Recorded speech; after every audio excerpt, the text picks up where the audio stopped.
Kumbinsido ang ilang kongresista na may probable cause para iakyat sa impeachment court ang reklamo laban kay Vice President Sara Duterte. Yan ay matapos kumpirmahin ng Commission on Audit na inisyuhan nila ng Notice of Disallowance ang bahagi ng confidential funds ng Office of the Vice President. Nakatutok si Tina Panganiban Perez. Iisa pa lamang sa mga ipinunto sa impeachment complaint laban kay Vice President Sara Duterte ang natatalakay ng House Committee on Justice. Ito ang maling paggamit umano ng kanyang confidential funds sa Office of the Vice President at noong nakaupo pa itong Education Secretary.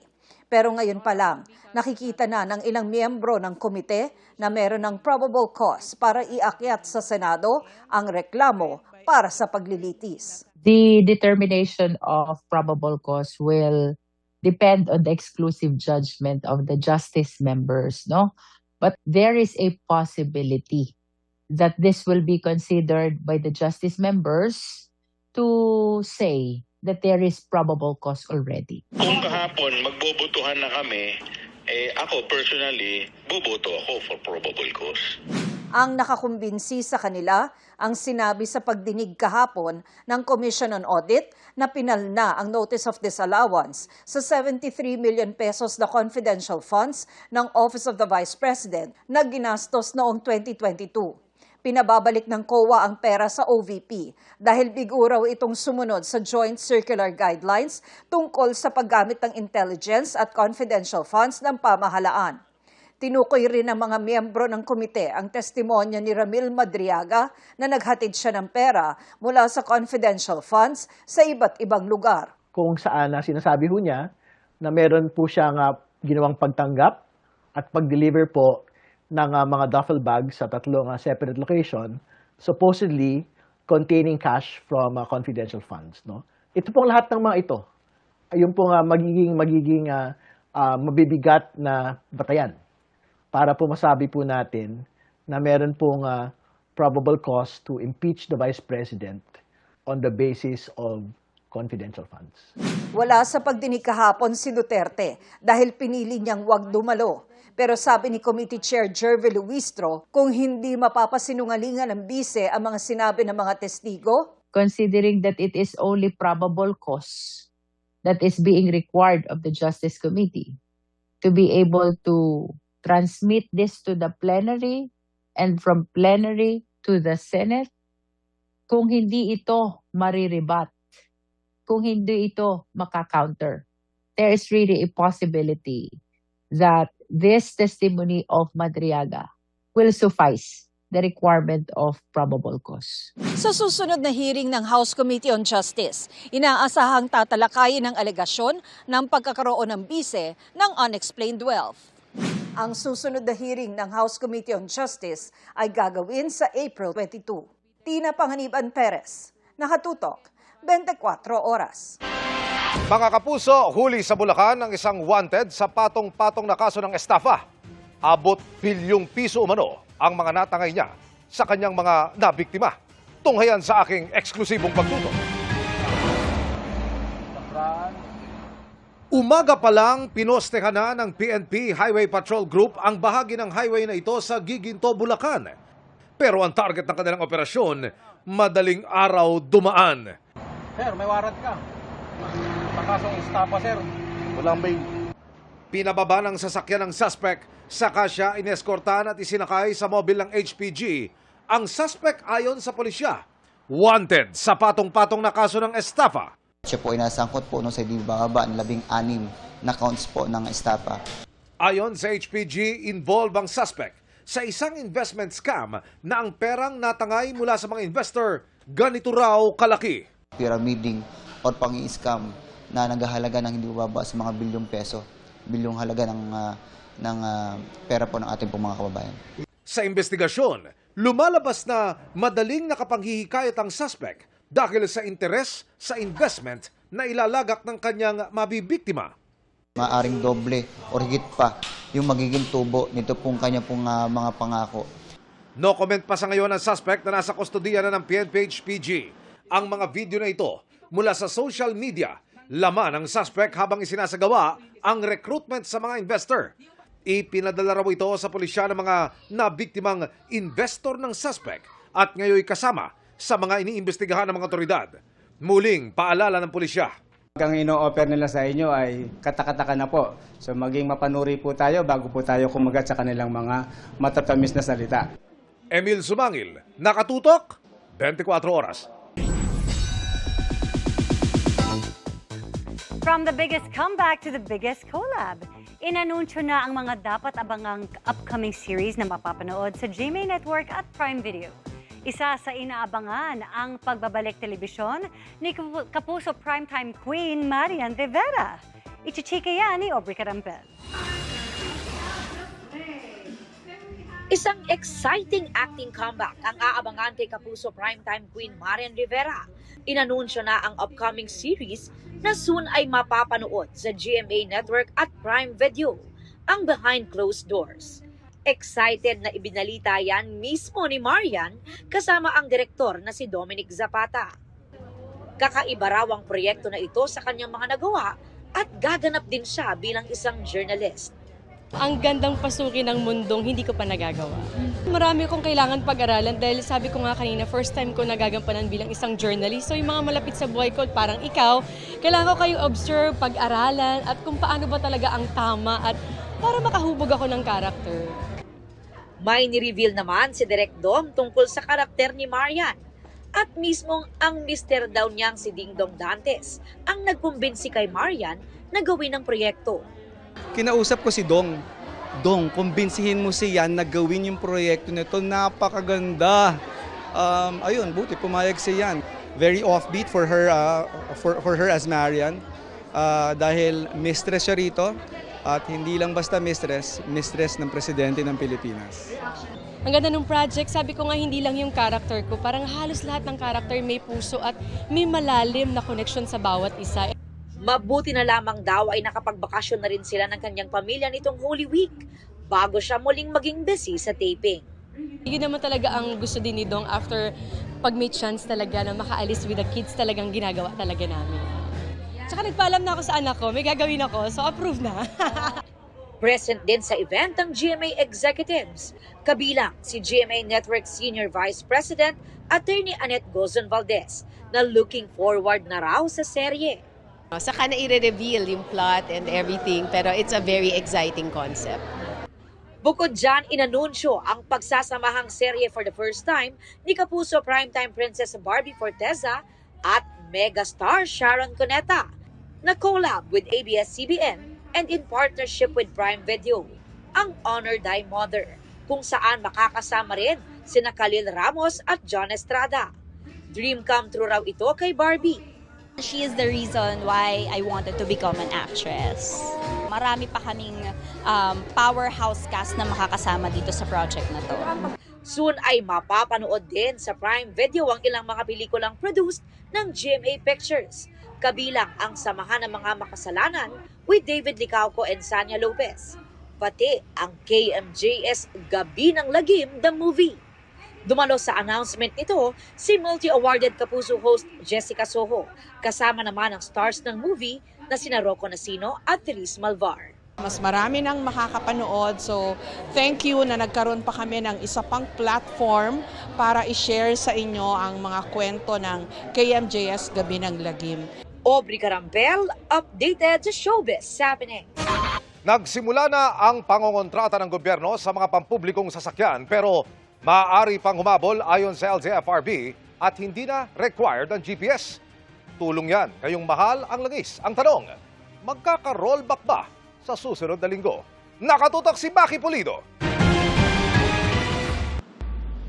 Masundan pa kaya ang big-time rollback nitong Martes? Depende na sa mangyayari sa giyera sa Middle East hanggang Biyernes. Bahagya ng bumaba ang pandaigdigang presyo ng petrolyo batay sa Mean of Platts Singapore o MOPS sa nakalipas na 2 araw. Yan ay kahit pabigo ang peace talk sa pagitan ng Amerika at Iran at kahit nagdeklara ng sariling naval blockade si Trump sa Strait of Hormuz. At kung magtuloy-tuloy ang pagmura ng langis sa MOPS, posibleng mag-rollback o kaya hindi gumalaw ang presyo. Medyo steady pa siya. Hopefully they don't do anything very drastic or very violent. Kasi pag halimbawa, pag tinamaan yung isang barko doon, then the market also reacts, no? Umaakit din yung presyo sa international market. Pero hinihintay pa rin ng Department of Energy ang presyo ng bentahan sa world market hanggang Biyernes bago magbigay ng estimate para sa susunod na linggo. Kung ano ang kalalabasan na diferensya, halimbawa tumaas this week compared to last week ang averages nung 5 days na mga trading, yun ang magiging adjustment natin for the incoming week. Bilang tulong sa public transport sector na hirap na sa pagmahal ng diesel, ay sinimulan na ang 2 linggong service contracting sa mahigit 30,000 pampublikong sasakyan sa 40 ruta. Sa amin ng diesel, sa amin ng boundary, kaya malaking tulong yung service contracting program na yan. Dahil kung sakaling ma-short man kami sa pan-diesel, meron kami may tatapal. Babayaran ng gobyerno ang bawat jeepney o UV Express ng 30 to 40 pesos sa bawat kilometrong biyahe nila, 82 to 100 pesos per kilometer naman sa bus. Pero ang jeepney driver na si Cleofas hindi kasama sa service contracting. Sayang dahil mahigit 1,000 pesos sana ang kikitain niya sa gobyerno sa isang balikang biyahe mula Lagro hanggang SM North sa Quezon City. Wala po kasi nag-info sa amin na may programa na gano'n ng gobyerno. Pero kung mayroon, willing kaming sumama sa ganong mga programa ng gobyerno dahil siyempre extra income yan eh.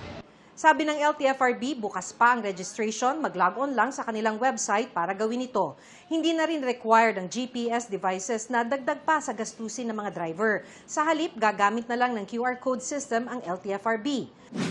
Sa mga gumagamit naman ng LPG, sa Biyernes malalaman kung magkano ang rollback. Ayon kay Arnel T. ng LPG Marketeers Association, may tiyak ng 3 pisong bawas presyo kada kilo ng LPG o 33 peso rollback kada 11 kilogram na tangke dahil sa pagtanggal ng Pangulo sa excise tax sa LPG. Pero ang pinal na presyohan ay depende sa presyo sa world market. Na-expect namin is downward. Pero ang exact price, hindi pa po namin nako-compute because kailangan po namin hintayin yung 3 araw from the time na nagkaroon po ng reduction ng diesel and gasoline. Tinatayang mahigit 1,000 piso pa rin ang isang tangke kaya mahal para sa isang may-ari ng karinderya, lalo't 800 pesos lang ito bago magkagyera sa Middle East. Napilitan na siyang magtaas ng binibentang pagkain dahil maliban sa LPG, nagmahalan na lahat ng produkto. Panay kalahati ang order. O-order po sila ng kalahating sinigang, 3 silang kakain doon. Mas marami yung kanin sa ulam. Nasabaw na lang sila ng sabaw. Maki Pulido, Nakatuto, 24 oras. Lubhang apektado ang kabuhayan ng maraming Pilipino sa pagsirit ng presyo ng mga produktong petrol. Bukod sa mga magsasaka, mabigat din ang pinapasan ng mga trucker o yung mga nagde-deliver ng gulay sa merkado. Kaya naghatid ang GMA Kapuso Foundation ng tulong sa kanila sa Mountain Province. Para tuloy-tuloy ang paghahanap buhay ng mga vegetable trucker sa Benguet. Napipilitan na silang mag-abono ng panggas o diesel para lang makapag-deliver ng mga gulay sa Metro Manila. Halos triple na kasi ang presyo ng langis. Kailangan nating tulungan yung farmer na mag-dispose sa mga gulay nila. So, ang ibig sabihin nun, nagsasakripisyo ang mga trader. Lahat ng mga kulang doon sa expenses ng diesel, inaabunuhan ng operator ng mga truck. Pero hindi na yan kaya ng vegetable farmer na si Huwebes, kaya tumigil muna siya sa paghahatid ng kalakal. Nakatambay yung mga sasakyan namin dito. Yung presyo ng langis, pataas ng pataas. Yung presyo ng gulay, pababa ng pababa. Kwento naman ng disposer o middleman na si Jimmy, sayang ang sobra-sobra nilang inaning gulay dahil sa kunti naman ng demand o ang mga mamimili nito sa Metro Manila. Kaya napipilitan silang magbenta ng palugi.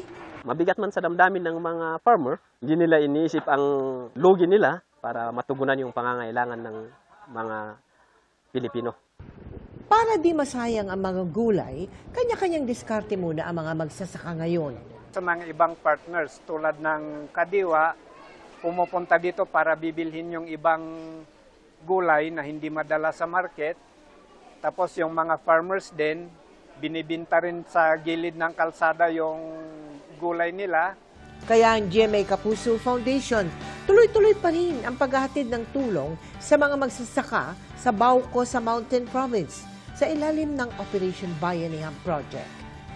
Sa mga nais pong tumulong, maaari kayong magdeposito sa aming mga bank account o magpadala sa Cebuana Luwalier. Pwede rin online via GCash, Shopee, Lazada, Globe Rewards, Metrobank Credit Cards at Palawan Pay.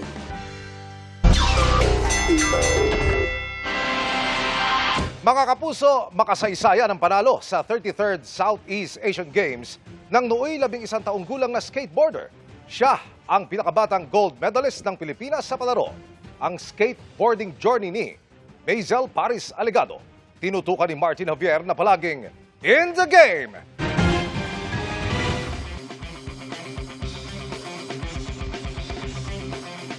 Sa 33rd Southeast Asian Games sa Bangkok nitong Disyembre, gold medal ang nakuha ng nooy 11-year-old California-based Pinay na si Maisel Paris Alegado sa skateboarding. Ang kanyang big win, historic din dahil siya ang pinakabatang Filipino gold medalist sa kasaysayan ng Southeast Asian Games. You just made Philippine SEA Games history. How did that feel? I was like, wait, what? Really? There's no way. And then I was just really shocked and excited, and I was really happy. And then I went to the arcade to celebrate too. Any challenges you faced going into the SEA Games? For sure, lots of falls but I just gotta get back up, keep trying, you never give up, and just have fun with it. Pinag-aral din si Maisel ng kanyang magulang ng ballet at cheerleading. Pero mas nahilig daw siya sa skateboarding. All thanks to Maisel's bro. 5 taong gulang pa lang siya nang magsimulang magsanay ng skateboarding. From street to skate parks. I decided to try skateboarding because I saw my brother do it. I worked my way up for sure, because I used to do street skating, and then I moved up to bowl a lot later. From a hobby, how did you end up joining competitions eventually? 1 year after, it just felt so good to do, and I was I want to keep doing competitions after that. How often do you train in a week? Okay, when I go to the skate park, I skate for 4 to 6 hours a day, and in a week, I take 1 day off. Ang skateboarding prodigy, unang nagpabilib sa 2023 Asian Games, nang maging pinakabatang pambato ng Pilipinas at finals qualifier, noong siya'y 9 years old pa lang.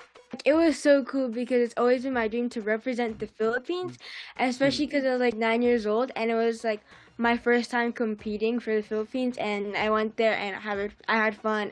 Buhay na buhay pa rin ang kulturang Pinoy sa pamilya ni Maisel kahit lumaki siya sa Amerika. When I come home and eat dinner, it's I have almost every day Filipino food. Sinigang. I have it with shrimp, and I love shrimp, and the taste of the soup is so good. My favorite thing about the Philippines is everyone, the community is so nice and super funny.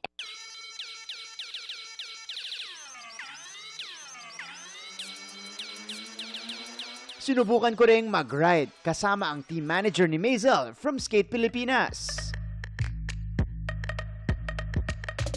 Pinaka-basic, dapat alam natin yung footings natin. Ako is goofy footing o goofy footed. Si Sir is regular footed. Regular, sir, kasi kaliwa ang... Kaliwa po ang nasa front. So, ang tawag dun sa pagkanan, goofy. So, ang foot placement usually sa gitna lang po ng bolts ng trucks para mas madali po natin maneuver. Then, ang foot natin dapat manggagaling po sa harap. So, ang bigat po natin ang weight nasa front po. Sige, paiko tayo.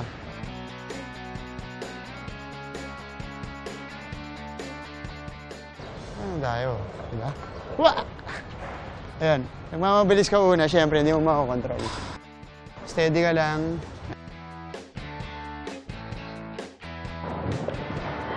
Yan, okay.